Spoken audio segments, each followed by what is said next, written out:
সংখ্যালঘুদের নিয়ে বিজেপি বিধায়ক অগ্নিমিত্রা পলের মন্তব্য নিয়ে বাজেট অধিবেশনের শেষ দিনেও তপ্ত রইল রাজ্য বিধানসভা। শনিবার অধিবেশন শুরু হতেই অগ্নিমিত্রা পলের ওই মন্তব্যের বিরোধিতায় নিন্দা প্রস্তাব আনেন পরিষদীয় মন্ত্রী শোভনদেব চট্টোপাধ্যায়।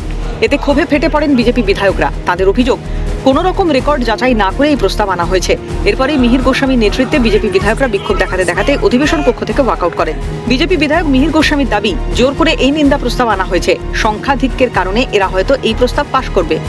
গতকালকে যে বক্তব্য মাননীয়া শ্রীমতী অগ্নিমিত্রা পল রেখেছিলেন তার কোনো এক্সপানশন হয়নি, বরঞ্চ তার যে কথা আমাদের মাননীয় বিধায়ক এইমাত্র বললেন যে তিনি তার এক্সপ্লেনেশন দেওয়ার জন্য তাকে স্পিকার অ্যালাউ করেছিলেন এবং তিনি তার এক্সপ্লেনেশন অ্যালাউ দিয়েছেন।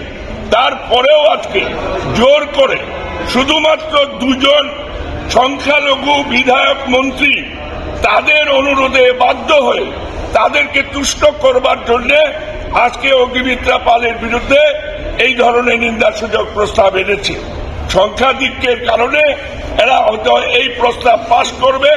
আমরা বিজেপি পরিষদীয় দলের পক্ষ থেকে এর তীব্র নিন্দা করছি এবং আমরা আজকে এই অধিবেশন বয়কট করছি।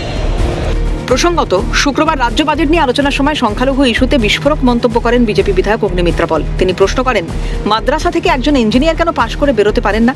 তার ওই মন্তব্যের তীব্র প্রতিবাদ জানান শাসক দলের বিধায়করা। এরপরেই শাসক দলের তরফে অভিযোগ জানানো হয় বিধানসভার স্পিকার বিমান বন্দ্যোপাধ্যায়ের কাছে। আর এই ইস্যুতে পরপর দুদিন তপ্ত রইল পশ্চিমবঙ্গ বিধানসভা। ক্যামেরায় অপূর্ব দেবনাথের সঙ্গে সুদীপ্ত পালের রিপোর্ট, ক্যালকাটা নিউজ।